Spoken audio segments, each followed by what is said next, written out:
గెలిచిన తర్వాత సో మీరు అంటే రవీంద్ర గారి యొక్క నాయకత్వంలో ఏ విధంగా ముందరకు పోదాం అనుకుంటున్నారు? మీ కాన్సెప్ట్ ఏంది, మీ ఆలోచనలు ఏంటన్నా? నా ఊరు పూర్తి నా వెంటే ఉంది. పట్నం నరేందర్ రెడ్డి వస్తా అన్నాడట 2-3 రోజులు ఈ ఊరికి ప్రచారానికి. రాని మళ్ళీ చెప్తున్నా, డబ్బాలు ఓపెన్ చేసిన రోజు ఆ దుర్మార్గుడు మోర్లే దుంకి వస్తాడు సిగ్గుతోటి. అట్లా వేస్తారు నా ఊరోళ్ళు ఓట్లు. చాలా పెద్ద పెద్ద కంపెనీలు రాబోతున్నాయి. కంపెనీల్లో ఖచ్చితంగా ఉద్యోగాల్లో స్థానికులకు ఉద్యోగాలు కావాలన్నది, కొట్లాడాలన్నది ప్రధానమైన ఉద్దేశం. వాళ్ళు ఇక్కడే ఉద్యోగం చేసుకోవాలి, ఈ ఊరు అభివృద్ధి కోసమే వాళ్ళు పనిచేయాలి. తమ తల్లిదండ్రుల దగ్గర, భార్య పిల్లల దగ్గర నా ఊరి యువకులు ఉండాలన్నదే మా ప్రధానమైన. నేను అర నిమిషంలో ఈ రాష్ట్ర ముఖ్యమంత్రిని కలుస్తాను. నేను ఇక్కడ ఉండి అన్నాను ఫోన్ చేస్తా, నాకు రెస్పాండ్ అవుతాడు. నేనేం అడిగితే అది. నేను సొంత మనిషిలాగా ఇంట్లోకి పోతా, అన్నం పెట్టుకుంటా, తింటా, కూర్చుంటా. నన్ను ఏ సెక్యూరిటీ ఆపరు, ఎవరు ఆపరు. నేను నా ఇంటి కుటుంబ సభ్యుని. అది వాళ్ళు నన్ను నమ్మడం, నేను వాళ్ళతో జర్నీ చేయడం, అది నా అదృష్టంగానే భావిస్తున్నాను. రాష్ట్ర గవర్నమెంట్ దాదాపు 14 కేసులు పెట్టింది నా మీద. ఇప్పటికీ కేసులకు నేను తిరుగుతాను. సో ఈరోజు నాకు రేవంత్ అన్నతో అంత సాన్నిహిత్యం ఉన్నది. ఈరోజు రాష్ట్ర ముఖ్యమంత్రి అయినప్పటికీ కూడా అర నిమిషంలో నేను రేవంత్ అన్నని చేరుకోగలుగుతాను. నేను చెప్పాలనుకుంటే ఒక మెసేజ్తో నేను రేవంత్ అన్నకి ఏదైనా చెప్పుకోగలను. అంటే సర్పంచ్ కన్నా హై లెవెల్ అంటే ఒక జెడ్పీటీసీ కావచ్చు, ఒక ఎంపీపీ, ఒక మండల్ ఆ లెవెల్లో వెళ్ళే జిల్లా నాయకుడు మీరు సర్పంచ్ కోసం పోటీ చేయడంలో ఏమన్నా అంతర్యం ఉన్నదా? చిన్న ఉన్నప్పుడు ఏమీ లేకుండా తిరిగిన, ఈ ఊరోళ్ళు అందరితో ఆడుకున్నా, ఈ ఊరోళ్ళు అందరి ఇళ్ళకి పోయినా. నాకు ఈ ఊరే అన్నిటికంటే పెద్దది. నాకు ఈ ఊరు సర్పంచే రాష్ట్ర ముఖ్యమంత్రితో సమానం. నాకు ఈ ఊరు సర్పంచ్. నన్ను పెంచిన ఈ ఊరు, నేను బతికిన ఈ ఊరు, రేపు నేను చస్తే పాతే ఈ ఊరు అద్భుతంగా ఉండాలన్నదే నా కళ. ఆ ఊరోళ్ళకు ఉన్నది ఇనాన్మాస్ చేయాలని చెప్పేసి, ఎవరినో నిలబెట్టాలని ఫోర్స్ చేసి ఒక పేదోన్ని, అమాయకుడిని తీసుకొచ్చి నా మీద ఈరోజు పోటీకి నిలబెట్టింది. అది గోడలకు రాసింటారు, మా ఓటు నరసింహారెడ్డికి మీరు మా ఇంటికి రాకండి, అట్లా కూడా రాసింటారు. డబ్బాలు ఓపెన్ చేసిన రోజు పట్నం నరేందర్ రెడ్డి అనేటోడు మోర్లే దుంకి సావాలి ఆ దరిద్రుడు. మీ పోటీ అనేది స్థానికంగా సర్పంచ్ క్యాండిడేట్ మీద కదా, ఎక్స్ఎమ్మెల్యే. నమస్తే. ప్రస్తుతం మనం కొడంగల్ నియోజకవర్గం స్థానికంగా దుద్యాల్ మండల్ అకింపేట్ గ్రామ పంచాయతీ పరిధిలో అయితే ఉన్నాం. సో ఏదైతే గ్రామానికి సంబంధించి మొదటి ఫేజ్లో నామినేషన్స్ అండ్ విత్డ్రాలు కూడా పూర్తయినాయి. సో డిసెంబర్ 11వ తారీఖు రోజు ఓటింగ్ అయితే జరగబోతూ ఉంది. సో దీనికి సంబంధించి స్థానికంగా కాంగ్రెస్ పార్టీ సంపూర్ణ మద్దతుతో బలపరిచిన వ్యక్తి సో నరసింహారెడ్డి గారి యొక్క సతీమణి రవీంద్ర గారు అయితే ఉండబోతూ ఉన్నారు. సో వారు రేపు గెలిచిన తర్వాత గ్రామానికి ఏమేమి చేయాలనుకుంటున్నారు? గతంలో కాంగ్రెస్ పార్టీ అధికారంలోకి వచ్చి కూడా 2 సంవత్సరాలు పూర్తిగా వస్తున్నది. ఈ 2 సంవత్సరాలలో గ్రామం కోసం ఏమేమి చేసిర్రు ఏంటిదని చెప్పేసి ఇలా పలు అంశాలపై వారితో చర్చించే ప్రయత్నం అయితే చేద్దాం. నమస్తే అన్న. నమస్తే. ఎట్లా ఉన్నారు? బాగున్నారన్న? ఓకే. సో ప్రచారం ఈ సమయంలో కూడా గట్టిగా అవుతున్నట్టు జరుగుతుంది. ప్రచారం అయితే స్టార్ట్ అయింది. 2 రోజులకి ప్రచారం చేస్తున్నాను. సో ఏందన్న, సో అంటే ఏ కాన్సెప్ట్ తోటి రేపు ముఖ్యంగా సర్పంచ్ కావడానికి నామినేషన్ వేయడంలో సో ముఖ్యంగా మీరు ఏ కాన్సెప్ట్ తోటి వెళ్తా ఉన్నారు? గెలిచిన తర్వాత గ్రామానికి ఏం చేయబోతా ఉన్నారు? ఫస్ట్ ఆఫ్ ఆల్ నా అకింపేట్ విలేజ్లో యువత చాలా ఎక్కువ, చదువుకున్న వాళ్ళు ఎక్కువ. రేవంత్ అన్న ఎమ్మెల్యేగా ఉన్నప్పటి నుంచి కూడా ఈ ఊరి మీద ఒక ప్రత్యేకమైన శ్రద్ధ. ఈ స్కూల్ బిల్డింగ్ కూడా ఫస్ట్ రేవంత్ అన్న, విఠలరావు వాళ్ళు కట్టించిన స్కూల్ బిల్డింగ్ ఇది. అప్పటి నుంచి కూడా ఒక ప్రత్యేకమైన శ్రద్ధ అయితే విలేజ్ మీద రేవంత్ అన్నకు. ఒకంటే యూత్ ఎక్కువ ఉన్నారు, చదువుకున్న వాళ్ళు ఎక్కువ ఉన్నారు అన్నది. కాకపోతే ఈ ఊళ్ళో చదువుకున్న వాళ్ళు యూత్ ఉన్నప్పటికీ కూడా దాదాపుగా పూణే, బొంబాయి, దుబాయ్ పోయిన వాళ్ళు కూడా చాలామంది ఉన్నారు. వలస వెళ్ళిన వాళ్ళు చాలామంది ఉన్నారు. ఒకవేళ హైదరాబాద్ పోయినా కూడా హోటల్లో పనిచేయడమా, లేదంటే బిల్డింగ్ల కింద పనిచేయడమా అన్న పరిస్థితే చాలా వరకు ఉండేది ఈ విలేజ్లో. మేము మొన్నటిదాకా కూడా మేము ఇంటర్ చదువుకోవాలంటే కోచికి పోవాలి, మేము డిగ్రీ చేయాలంటే ఇక ఇంటర్ పోవాల్సిన పరిస్థితే ఉండేది. అకింపేట్ అనేది చదువుకున్న వాళ్ళు యూత్ ఉన్నారు, కానీ బాగా వెనుకబడిన విలేజ్ అయితే ఉండేది. ఈ 5 సంవత్సరాల్లో ఈ స్కూల్ బిల్డింగ్ ఉంటుంది, ఈ కాంపౌండ్ వాల్ మనం చూస్తున్న కాంపౌండ్ వాల్, ఈ కాంపౌండ్ వాల్ కట్టుకోవాలన్నది మా ఊరి యువకుల కళ, కొన్నేళ్ల కళ. ఈ స్కూల్కి ఈ కాంపౌండ్ వాల్ కట్టాలన్నది కొన్నేళ్ల కళ. లాస్ట్ 5 సంవత్సరాలు ఎన్నిసార్లు తిరగాలో ఎమ్మెల్యే చుట్టూ అన్ని సార్లు తిరిగాం. బిల్డింగ్ కట్టుకున్నాం, కాంపౌండ్ వాల్ కట్టుకోవడానికి తిరుగుతే రాలే. కాంపౌండ్ వాల్ శాంక్షన్ కాలే, కాంపౌండ్ వాల్ కట్టలే.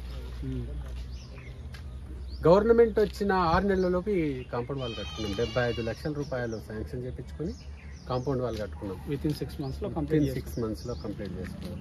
మనం ఇప్పుడు నిలబడ్డ రోడ్డు చాలా పెద్ద రోడ్డు, ఇది సీసీ రోడ్డు ఉండదు, బాట లేకుండా దారుణంగా ఉండే ఈ పరిస్థితి.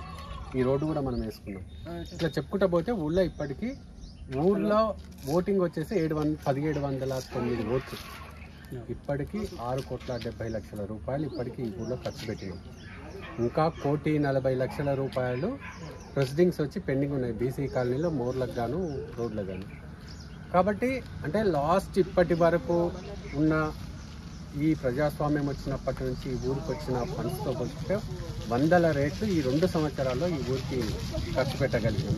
రేవంత్ అన్నకు ప్రత్యేక శ్రద్ధ ఉంది, మనం ఆ విధంగానే అడిగినాం కాబట్టి సాధించుకోగలిగినాం. అంటే కొంత ఇప్పుడు ఈ గ్రామంలో ఎక్కువ మొత్తంలో ఫండ్స్ వస్తున్నాయి, అక్కింపేట్కు, లగచర్లకు కావచ్చు, near by Polepalli. So main సెంటర్గా అక్కింపేట్కు పెద్ద మొత్తంలో నిధులు వస్తున్నాయని వేరే గ్రామస్తులు కూడా కొంచెం కోపంతో ఉన్నారు, ఎస్పెషల్లీ కొడంగల్ నియోజకవర్గం. అంటే ఇంత పెద్ద మొత్తంలో నిధులు తేవడంలో ఎట్లా సక్సెస్ అవుతా ఉన్నారు? అంటే ఫస్ట్ ఆఫ్ ఆల్ నా ఊరు అక్కింపేట్కి వస్తలేదు, ఇవన్నీ కొడంగల్ నియోజకవర్గానికి వస్తుంది. ఇప్పుడు ఒక మెడికల్ కాలేజ్ వచ్చింది, ఒక ఇంజనీరింగ్ కాలేజ్ వచ్చింది, ఒక పారామెడికల్ కాలేజ్ వచ్చింది, ఒక డెంటల్ కాలేజ్ వచ్చింది. ఇక్కడొకటి పెడితే దానికి విలువ ఉండదు. సో సీఎం గారి ఆలోచన ఏంటంటే అక్కింపేట్ అనేదాన్ని ఒక హబ్గా క్రియేట్ చేసి ఒక సిటీగా దీన్ని నిర్మించాలి. చంద్రబాబు నాయుడు హైటెక్ సిటీ చేసినట్లు ఇప్పుడు 4th సిటీ అవుతున్నట్లు అక్కింపేట్ని కూడా ఒక తన నియోజకవర్గంలో ఒక దీనిగా క్రియేట్ చేయాలి, ఒక సిటీగా నిర్మించాలన్నది ఆయన కళ. కొడంగల్లో ఏదో ఒక ప్రాంతం అక్కింపేటనే ఎందుకు ఎంచుకున్నాడు అంటే అక్కింపేటలో భూమి ల్యాండ్ ఎక్వేషన్లో రైతులు భూమి ఇచ్చిండ్రు, సహకరించారు. హైదరాబాద్ నుంచి గ్రీన్ఫీల్డ్ హైవే వస్తుంది Akkimpeta, 10 line highway, 82 kilometres. Outer ring road నుంచి అక్కింపేటకు 82 కిలోమీటర్స్ హైవే వస్తుంది.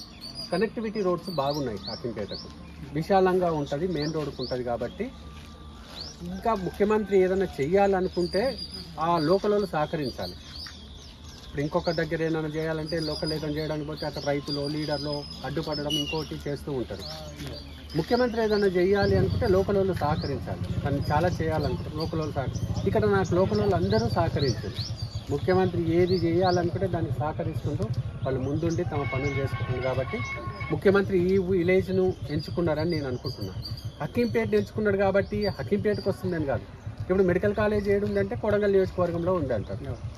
లేదు ఇప్పుడు నిజంగా కొడంగల్లోనే పెట్టిండు అనుకోండి మెడికల్ కాలేజ్, కోజిలో ఆబ్జెక్షన్ చెప్తారు కదా, కోజిలో పెడితే మద్దూరు వాళ్ళు ఆబ్జెక్షన్ చెప్తారు కదా, మద్దూరులో ఒకవేళ ఇంజనీరింగ్ కాలేజ్ పెడితే దౌలతాబాద్ వాళ్ళు ఆబ్జెక్షన్ చెప్తారు కదా. సో నియోజకవర్గంలో ప్రతి ఊర్లో ఒక్కటొక్కటి పెట్టడం అయితే అసాధ్యం. అన్నీ తీసుకొచ్చి ఒక దగ్గర పెడితే డెవలప్మెంట్ అనేది కనబడుతుంది. తను ఏంటంటే మొన్న మీటింగ్లో కూడా మీకు చెప్పారు, ఢిల్లీ నోయిడా టైపు, హైదరాబాద్ ఢిల్లీ అయితే హకీంపేట నోయిడా అది జరగబోతుంది. కనుకనే దీన్ని సెలెక్ట్ చేసుకున్నాడు. ఇక్కడ రైతులు సహకరిస్తున్నారు, ముఖ్యమంత్రిగా ప్రత్యేక శ్రద్ధ పెట్టింది. కాబట్టి నేనంటా హకీంపేటకు రావట్లేదు, ఇవన్నీ కోడంగల్ నియోజకవర్గానికి వస్తున్నాయి. కోడంగల్ నియోజకవర్గం అభివృద్ధి చెందుతుందని అంటున్నాను. అంటే ముఖ్యమంత్రి యొక్క ఆలోచనకు హకీంపేట గ్రామస్తులు తోడైపోతారు 100%. నా గ్రామస్తులు ఉన్న ల్యాండ్ ఎక్విజిషన్ జరిగింది. మెజార్టీ భూములు నా గ్రామంలో, మెజార్టీ భూములు నా గ్రామంలో. ఆందోళనలు చేయాలి, గొడవలు చేయాలంటే నా ఊర్లో చాలామంది యూత్ ఉంటారు. మీకు 60% అబౌవ్ యూత్ ఉంటారు. 60% యూత్ కూడా మంచి చదువుకున్న వాళ్ళు, ప్రతి ఒక్కరు ధైర్యవంతులు. నిజంగా చేయాలి అనుకుంటే అంతకంటే 100 రెట్లు ఎక్కువ కూడా నా ఊళ్ళో జరిగేది. కాకపోతే నా ఊరు యువకులు, నా ఊరు రైతులు సహకరించారు. కాబట్టి ముఖ్యమంత్రి ల్యాండ్ ఎక్విజిషన్ చెప్పిండు, చేస్తున్నామన్నాడు. ఈ ఊరు రైతులు సహకరించారు కాబట్టి ల్యాండ్ ఎక్విజిషన్ జరిగింది. అందుకే ఈ ఊరిని సెలెక్ట్ చేసుకున్నాడు అనుకుంటున్నాను.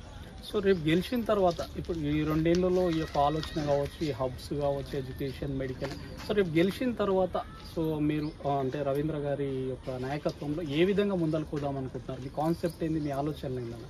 ఫస్ట్ ఆఫ్ ఆల్ నా ఊరు అన్నను కొడంగల్ యువకులు ఎవరైనా సరే, ముఖ్యంగా నా గ్రామ యువకులు బొంబాయి పోరాదు, పూణే పోరాదు, పిల్లల్ని వదిలేసి బస్ ఎక్కుతుంటే వాళ్ళు ఏడుస్తూ బస్ ఎక్కుతుంటారు. ఇక దుబాయ్ పోయిన వాళ్ళు అయితే ఇక మళ్ళీ వస్తారా తిరిగి రారా అని తెలియదు. ఇంటికాడ ఎవరైనా చచ్చిపోతే రావడం కష్టం. ఆ పరిస్థితి నుంచి బయటపడాలి. ఫస్ట్ ఆ పరిస్థితి పడేయాల్సిన బాధ్యత కూడా మన మీద ఉన్నది. ఈరోజు చాలా కంపెనీలు వస్తున్నాయి. ఇప్పటికే ఆల్మోస్ట్ 1300 ఎకరాల ల్యాండ్ ఎక్విజిషన్ జరిగింది. ఇంకొక 3000 ఎకరాల ల్యాండ్ ఎక్విజిషన్ చేస్తున్నాను సీఎం ప్రకటించింది. కాబట్టి చాలా పెద్ద కంపెనీలు రాబోతున్నాయి. కంపెనీలో ఖచ్చితంగా ఉద్యోగాల్లో స్థానికులకు ఉద్యోగాలు కావాలన్నది కొట్లాడాలన్నది ప్రధానమైన ఉద్దేశం. ఎందుకంటే మా గ్రామ యువకులు హైదరాబాద్ పోయి బతకాల్సిన అవసరం ఉండకూడదు. నా గ్రామ యువకులు దుబాయ్ పోవాల్సిన అవసరం ఉండదు. తల్లిని, తండ్రిని, పిల్లాన్ని వదిలేసి అక్కడ పోవాల్సిన అవసరం ఉండకూడదు. వాళ్ళు ఇక్కడే ఉద్యోగం చేసుకోవాలి. ఈ ఊరు అభివృద్ధి కోసమే వాళ్ళు పనిచేయాలి. తమ తల్లిదండ్రుల దగ్గర, భార్య పిల్లల దగ్గర నా ఊరి యువకులు ఉండాలన్నదే మా ప్రధానమైన టార్గెట్. ఇక నా ఊళ్ళో ఏదన్నా హెల్త్ వస్తే నిమ్స్కి వెళ్ళాలి, నిమ్స్కి లేదా ఉస్మానియాకి వెళ్ళాలి, ఇంకో దగ్గరికి వెళ్ళాలి. ఆ పరిస్థితి లేకుండా ఇప్పుడు ఆల్రెడీ మనకు మెడికల్ కాలేజ్ వచ్చింది. చాలా పెద్ద మెడికల్ హాస్పిటల్ కూడా మన దగ్గర రాబోతుంది. So health already education hub వచ్చింది. చదివి ఇవ్వాలి, ఆరోగ్యం ఇవ్వాలి, ఉపాధి ఇవ్వాలి. ఈ 3 ఇవ్వాల్సిన బాధ్యత ఉంది. కాబట్టి ఈ 3 సాధించడం అనేదే మా టార్గెట్. మేమేంటంటే నేను గర్వంగా చెప్తా, ఒక రాష్ట్ర ముఖ్యమంత్రి అపాయింట్మెంట్ ఒక ఎమ్మెల్యే సాధించాలంటే దాదాపు 2 నెలలు తిరగాలి. లాస్ట్ ముఖ్యమంత్రి అంటే అసలు 5 ఏళ్ళు కలవలేదనుకో, ఈ ముఖ్యమంత్రి కనీసం నెలనో 2 నెలల్లో కలుస్తాను. నేను అర నిమిషంలో ఈ రాష్ట్ర ముఖ్యమంత్రిని కలుస్తాను. నేను ఇక్కడ ఉండి అన్నాను ఫోన్ చేస్తా, నాకు రెస్పాండ్ అవుతాడు. నేనేం అడిగితే అది ఎట్లా సాధ్యమవుతున్నది? నేను ఎట్లా సాధ్యమవుతుందంటే దాదాపు 20 సంవత్సరాలకి వెళ్ళి ఆయనతో జర్నీ చేసిన. 20 సంవత్సరాలకి వెళ్ళి రేవంత్ అన్నతో, తిరుపతి అన్నతో ఉంది. ఆ కుటుంబంతో నాకు చాలా సాన్నిధ్యం ఉన్నది. నేను సొంత మనిషిలాగా ఇంట్లోకి పోతా, అన్నం పెట్టుకుంటా, తింటా, కూర్చుంటా. నన్ను ఏ సెక్యూరిటీ ఆపరు, ఎవరు ఆపరు. నేను నా ఇంటి కుటుంబ సభ్యుని. అది వాళ్ళు నన్ను నమ్మడం, నేను వాళ్ళతో జర్నీ చేయడం, అది నా అదృష్టంగానే భావిస్తాను. రేవంత్ అన్న, తిరుపతి అన్న నన్ను సొంత తమ్ముళ్ళ చూసుకోవడం అనేది నా అదృష్టంగానే భావిస్తాను. లాస్ట్ గవర్నమెంట్ దాదాపు 14 కేసులు పెట్టింది నా మీద. ఇప్పటికీ కేసులకు నేను తిరుగుతూ ఉంటాను. అప్పుడు నేను జర్నలిస్ట్గా ఉన్నా, చాలా ఇష్యూస్ మీద మాట్లాడాను కాబట్టి నా మీద కేసులు పెట్టింటూ తిరుగుతూ ఉంటాను. సో ఈరోజు నాకు రేవంత్ అన్నతో అంత సాన్నిహిత్యం ఉన్నది. ఈరోజు రాష్ట్ర ముఖ్యమంత్రి అయినప్పటికీ కూడా అర నిమిషంలో నేను రేవంత్ అన్నని చేరుకోగలుగుతాను. నేను చెప్పాలనుకుంటే ఒక మెసేజ్తో నేను రేవంత్ అన్నకి ఏదైనా చెప్పుకోగలుగుతాను. సో రేపు నా ఊర్లో ఈరోజు ఇన్ని 6 కోట్ల రూపాయలు వచ్చినాయంటే అంత ఈజీగా రాలే. చాలా గ్రామాలు ఉంటాయి, రాలేదు. నేను అడగగలుగుతున్నా. ఆయన నా మీద అభిమానము, ప్రేమ, నమ్మకము, ఈ ఊరు మీద అభిమానంతో, ప్రేమతోటో అడిగినట్లా ఇస్తున్నాడు. మీరు ఊరంతా తిరిగి చూడండి. ఇక్కడ నుంచి ఒక రోడ్డు ఉంటుంది. ఆ ఇండ్లలో ఎవరైనా చచ్చిపోతే పాడిమేయడానికి జాగా లేకుండే. మీరు ఇట్లా వెళ్తే మీకు కనిపిస్తుంది. రోడ్డే లేకుండే, ఆ గల్లీకి రోడ్డే లేక 34 ఏళ్ళకి వెళ్ళి ఆడ రోడ్ వేద్దాం అనుకుంటున్నారు. రోడ్ల కోసం ప్రయత్నం చేస్తుంటే కాలే. మనం రోడ్ వేసినాం. మొన్న 2 నెలల క్రితమే రోడ్ అయిపోయింది. సో ఏది అడిగితే అది వచ్చింది. కడా ఆఫీసర్ వెంకటరెడ్డి గారికి ఫోన్ చేసి, సార్ నా ఊళ్ళో ఈ రోడ్డు కావాలి, ఈ సీసీ రోడ్డు కావాలి, ఈ ట్రైనింగ్ కావాలంటే ఇచ్చింది. నాకు ముఖ్యమంత్రి దగ్గర ఉన్న సాన్నిధ్యం, నన్ను ముఖ్యమంత్రి నమ్ముతాడు. రేవంత్ అన్న అంటే నాకు అభిమానం, నా మీద రేవంత్ అన్నకు నమ్మకం ఉంది. కాబట్టి ఈరోజు నేను ఏది అడిగినా ఇవ్వగలుగుతాడు. నేనే ఉండడానికి కారణం కూడా నా ఊరికి ఏది కావాల్సిన నిమిషంలో ముఖ్యమంత్రికి ఫోన్ చేసి తెచ్చుకోగలుగుతున్న ధైర్యంతో నేను ఈరోజు పోటీలో ఉన్నా. ఈ ఊరికి ఇప్పటి వరకు నా టార్గెట్ 3: చదువు, ఆరోగ్యం, ఉపాధి. ఈ 3 సాధించాలన్నది మా ప్రధానమైన టార్గెట్. సో మీ యొక్క ఆలోచన కావచ్చు, మీకు ముఖ్యమంత్రి గారి దగ్గర ఉన్న బాండింగ్కి, సో మీరు ఇంతకన్నా అంటే సర్పంచ్ కన్నా హై లెవెల్ అంటే ఒక జెడ్పీటీసీ కావచ్చు, ఒక ఎంపీపీ, ఒక మండల్ ఆ లెవెల్లో వెళ్ళే జిల్లా నాయకుడు, మీరు సర్పంచ్ కోసం పోటీ చేయడంలో ఏమన్నా అంతర్యం ఉన్నదా? ఎట్లా అంటే నేను ఈ ఊరిలో చిన్న ఉన్నప్పుడు ఏమీ లేకుండా తిరిగిన, ఈ ఊరోళ్ళు అందరితో ఆడుకున్నా, ఈ ఊరోళ్ళు అందరి ఇళ్ళకి పోయినా. నాకు ఈ ఊరే అన్నిటికంటే పెద్దది. నాకు ఈ ఊరి సర్పంచే రాష్ట్ర ముఖ్యమంత్రితో సమానం. నాకు ఈ ఊరు సర్పంచ్. నేను ఎంపీపీ పోతే ఎందుకు, జిల్లా పరిషత్ పోతే ఎందుకు? ఫస్ట్ నన్ను పుట్టి నేను పెరిగిన గడ్డ ఇది. నా కోసం చాలామంది ఉన్నారు. నేను అన్న, తమ్మి అని పిలుచుకునే వాళ్ళు చాలామంది ఉన్నారు. నన్ను ఆప్యాయంగా అన్న అని పిలిచే వాళ్ళు చాలామంది ఉన్నారు. వీళ్ళని డెవలప్ చేయకుండా నేను ఎందుకు బయటకు పోతా? నాకు సర్పంచ్ పదవి అనేది చాలా పెద్దది. నేను సర్పంచ్ స్థానంలో ఉంటే ఏం చేయగలనో నాకు ఒక క్లారిటీ ఉంది. 100% నన్ను పెంచిన ఈ ఊరు, నేను బతికిన ఈ ఊరు, రేపు నేను చస్తే పాతే ఈ ఊరు అద్భుతంగా ఉండాలన్నదే నా కళ. డిసెంబర్ 11వ తారీఖు రోజు ఓటింగ్ అయితే ఉండబోతుంది మన అకింపేట్ గ్రామంలో. సో గ్రామస్తులకు మన ఛానల్ తరఫున ఏం చెప్పదలుచుకున్నారు? గ్రామస్తులకు నేను నిజానికైతే నన్ను ఏకగ్రీవం చేస్తారనుకున్నాను. నేను గ్రామస్తులు అందరూ చాలామంది ఇప్పటికి కూడా 90% గ్రామస్తులు ఎందుకు నరసింహారెడ్డిని మనం ఏకగ్రీవంగా ఎన్నుకోవద్దు వాళ్ళ అన్న ఆలోచనలోనే ఉన్నారు. కాకపోతే పట్నం నరేందర్ రెడ్డి స్పెషల్గా దీని మీద దృష్టి పెట్టి, ఎందుకంటే ఆయన ఇక్కడ ల్యాండ్ అక్విజిషన్ జరగకుండా, అసలు అభివృద్ధి అనేది జరగకుండా అడ్డుకోవాలని చాలా పెద్ద కుట్రలు చేసి ఈరోజు చాలామంది మీద కేసులు కావడానికి ప్రధాన కారకుడు ఆ దుర్మార్గుడే నరేందర్ రెడ్డి అనుకోడే. ఆ నరేందర్ రెడ్డి ఏం చేసిండంటే ఆయనకు నేను ఒక్కడిని కనబడతా, నా మీద ఎప్పటి నుంచి ఆయనకు కోపం. ఆ దొంగ మామిడి తోటలతో చేసిన పనులన్నీ నేను బయట పెట్టినా కాబట్టి, నేనంటే ఆ దరిద్రుడికి కోపం కాబట్టి నా మీద ఎవరినో నేను నిలబెట్టాలి, నా ఊరోళ్ళకు ఉన్నది ఇనాన్మాస్ చేయాలని చెప్పేసి ఎవరినో నిలబెట్టాలని ఫోర్స్ చేసి ఒక పేదోన్ని అమాయకుడిని తీసుకొచ్చి నా మీద ఈరోజు పోటీకి నిలబెట్టిండు. ₹1 ఇయ్యాడు, ఉల్టా తీసుకపోవడే కదా నరేందర్ రెడ్డి. సీసీ రోడ్ వేసి 5,000 కమిషన్ తీసుకున్న దుర్మార్గుడు ₹10 సాయం చేయడు, ముందుకు దొబ్బి వదిలేస్తాడు. ఈరోజు అదే పని చేసిండు. నా గ్రామస్తులకైతే 100% నన్ను ఏకగ్రంగా ఎన్నుకోవాలని ఉండే, కొంతమంది ప్రలోభ పెట్టి కొంతమందికి ఏదో చెప్పి వాళ్ళని రెచ్చగొట్టి ఈరోజు ఎవరినో ఒకరిని పాపం అమాయకుడిని ఒకరిని తీసుకొచ్చి బలిపశువుని చేసిండు. అమాయకుడిని పేదోడిని తీసుకొచ్చి బలిపశువుని చేసిండు. 100% ఊళ్ళో 100 ఓట్లు ఉంటే 90 ఓట్లు నాకు వస్తాయి. నేను ఏ ఇంటికి పోయినా చెప్తున్నాడు. ఇంతకంటే ఏం చేస్తారు నరసింహారెడ్డి, ఇంతకంటే ఎక్కువ ఎవరేం డెవలప్ చేస్తారు, ఒక ఎమ్మెల్యే ఉన్నా కూడా ఇంత డెవలప్ కాదు, నువ్వు ఇంతకంటే చేసేసినావు, ఇంకా ఏముంది నీకే ఓటేస్తామని ఇంటికి వెళ్తే చెప్తున్నారు. కొంతమంది గోడలకు రాసింటారు మా ఓటు నరసింహారెడ్డికి, మీరు మా ఇంటికి రాకండి, అట్లా కూడా రాసిండు. అంటే మనం చేసినాం అట్లా. నా ఊరోళ్ళు ఎవరైనా హాస్పిటల్కి వస్తే నిమ్స్లో గేట్ల కాడ నిలబడతారు డాక్టర్లు వచ్చి, అకింపేటలో వస్తున్నారు. అట్లా నేను నా ఊరోళ్ళకి చేసినా, నా ఊరోళ్ళకి నా మీద అభిమానం ఉన్నది. చాలామంది యూత్ని మీరు వెళ్ళి అడగండి, 100% నరసింహానికే చేస్తాం ఈసారి, మా ఊరు డెవలప్ అవుతుందని చెప్తారు. నాకు గట్టి నమ్మకం ఉంది. డబ్బాలు ఓపెన్ చేసిన రోజు పట్నం నరేందర్ రెడ్డి అనేటోడు మోర్లే దుంకి సావాలి ఆ దరిద్రుడు. ఆ ఓట్లను మెజార్టీని వాళ్ళకు వచ్చిన ఓట్లను చూసి మోర్లే దుంకి సావాలి ఆ పట్నం నరేందర్ రెడ్డి అనేటోడు. నా ఊరల మీద అయితే నాకేముండదు, నాకు పోటీకి నిలబడ్డ ఆ వ్యక్తి మీద కూడా నాకేముండదు. ఆ వ్యక్తిని కూడా నేను 1 వీక్ బ్యాక్ కలిసిన, ఏంది నా మీద పోటీకి వస్తున్నా అంటే, నువ్వు ఇంత పని చేస్తున్నావు, నీ మీద నేనెందుకు పోటీకి వస్తామన్నారు. ఇంకా ఇంతకంటే ఎక్కువ ఎవరు ఏం చేస్తారు, ఏ సర్పంచ్ చేస్తారు, నేనెందుకు వస్తా అన్నారు. కాకపోతే ఆ పట్నం నరేందర్ రెడ్డి వచ్చి, అంటే మీ పోటీ అనేది స్థానికంగా సర్పంచ్ క్యాండిడేట్ మీద కాదు, ఎక్స్ఎమ్మెల్యే మీద 100%. నిన్న రాత్రి అంతా తినే కూర్చున్నాడు వచ్చి పట్నం నరేందర్ రెడ్డి. సర్పంచ్ ఎలక్షన్ కోసం రాత్రి అంతా వచ్చి కూర్చున్నాడు. ఈయన వస్తాడు మళ్ళీ రేపు ఎల్లుండి ప్రచారానికి వస్తాడట. వస్తే నా ఊరి ఆడవాళ్ళు, నా ఊరి యువకులు అడుగుతారు, అడగాల్సింది అడుగుతారు. ఈ కాంపౌండ్ వాళ్ళ కోసం పట్నం నరేందర్ రెడ్డి చుట్టూ 5 ఏళ్ళు తిరిగింటారు మా ఊరు టీఆర్ఎస్ వాళ్ళని మీరు అడగండి పోయి.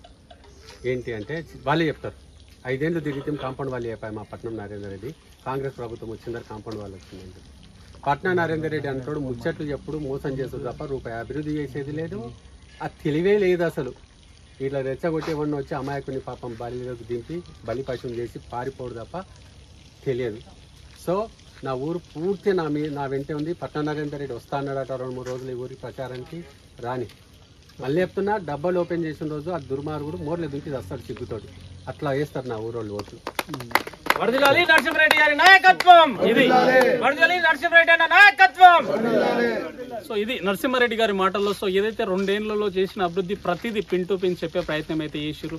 అంటే 2 ఏళ్లలో ఇంత అభివృద్ధి చేస్తే రాబోయే 3 సంవత్సరాలలో ఇంతకు మించిన అభివృద్ధి చేయడంలో ఎక్కడ అతిశయోక్తి లేదని చెప్పేసి, అంటే ప్రతిదీ సో ఒక ఎడ్యుకేషన్ హబ్గా తీర్చిదిద్దడంలో, అంటే ముఖ్యమంత్రి గారి దగ్గర వారికి ఉన్న సన్నిహిత్యం దాన్ని ఉపయోగించుకొని గ్రామాన్ని ఏ విధంగా ముందరకు తీసుకెళ్ళాలి, అదొక విద్య పరంగా కావచ్చు, ఒక వైద్యం పరంగా కావచ్చు, ప్రతి దాంట్లో రోడ్స్ విషయంలో కావచ్చు, నెక్స్ట్ ఇంద్రమ్మ ఇళ్ళ విషయంలో కావచ్చు, ప్రతిదీ వారికి ఉన్న సన్నిహిత్యంతో ఒక కుటుంబ వ్యక్తిగా సో ప్రతిదీ వాళ్ళు అంటే వారి స్థాయికి మించి చేయగలిగారు. కాబట్టి సో ఒక అధికార పార్టీ మద్దతుతో ఉన్న వ్యక్తిని గెలిపిస్తే ఇంకా నెక్స్ట్ రాబోయే కాలంలో ఇంక ఎటువంటి అభివృద్ధి కార్యక్రమాలు జరుగుతాయో జస్ట్ గ్రామస్తులు అయితే ఆలోచించుకోవాలి. సో ఏదైతే డిసెంబర్ 11వ తారీఖు రోజు ఓటింగ్ అయితే జరగబోతుంది, దానికి సంబంధించి ప్రతి ఒక్క అక్కింపేట ఓటరు ఆలోచన చేసి సో చదువుకున్న వ్యక్తి ఎవరు, యువకుడు ఎవరు, సో అధికార పార్టీకి మంచి సత్సంబంధాలు ఎవరి దగ్గర ఉన్నాయి, సో రేపు ఏదైనా సహాయం వచ్చినా ఏదైనా అవసరం వచ్చినా ఎవరు అండగా నిలబడతారు, ఇలా ప్రతి ఒక్కటి ఆలోచన చేసి డిసెంబర్ 11వ తారీఖు రోజు మీ అమూల్యమైన ఓటునైతే వినియోగించుకోండి. Okay, thank you.